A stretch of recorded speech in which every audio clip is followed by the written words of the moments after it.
I'm Gretchen Sterenberg, and I've been asked to respond to how I take notes. Yesterday, I bumped into some note-taking I took in 1966 by surprise.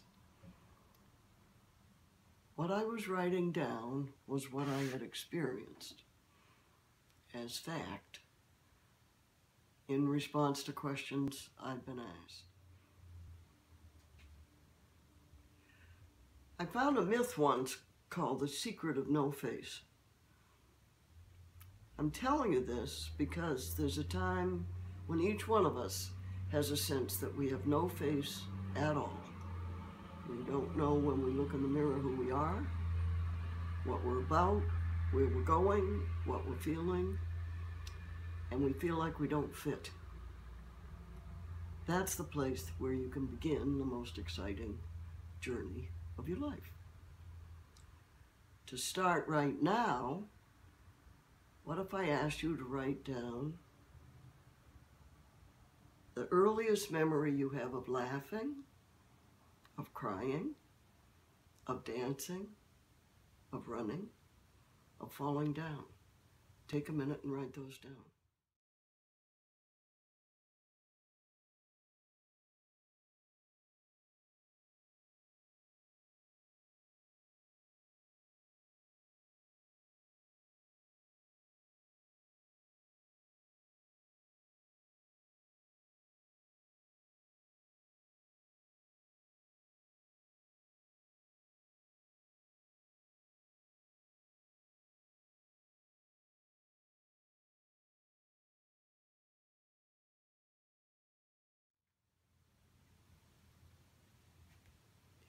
You know, when you respond to those early experiences, it's like taking notes about your own life. It's like making a map to help you enjoy who you are and what you're becoming. But by learning to be concrete, specific, the kind of story that you're the only one who's lived and you're the only one who can tell it, if it's going to ring true to who you are. This doesn't matter. It doesn't matter whether you're studying algebra, Greek, history, sewing, painting, dancing, basketball. None of that matters.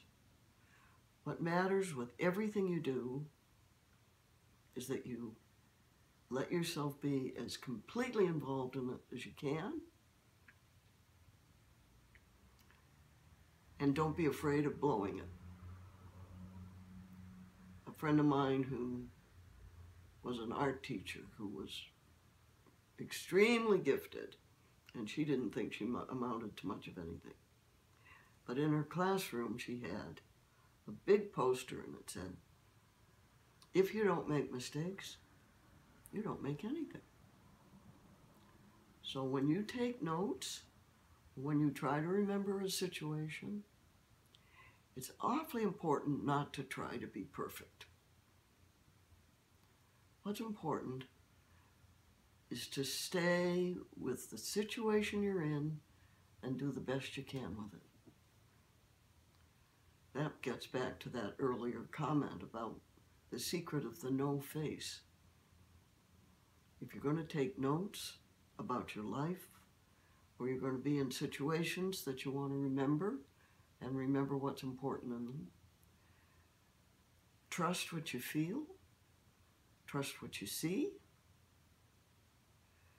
trust it when you're not sure, trust it when you are, and play with it. Enjoy it. It's not the end of the world if you blow it. But if you don't try, you'll never know what might have happened. You might wonder why I was urging you to go back to early places